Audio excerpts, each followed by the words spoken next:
Okay, here we are. We did end up putting up the sail. Paul was just helping Ed adjust the sail there. Yep, actually the other way. There we go. The other way, Paul.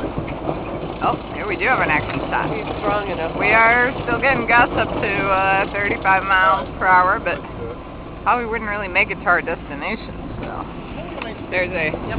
Oh, here's Dan. We should. There's just a little GPS of where we're at. I don't know how clear did that come out, but there's where your oil's coming from. It's your local gas station.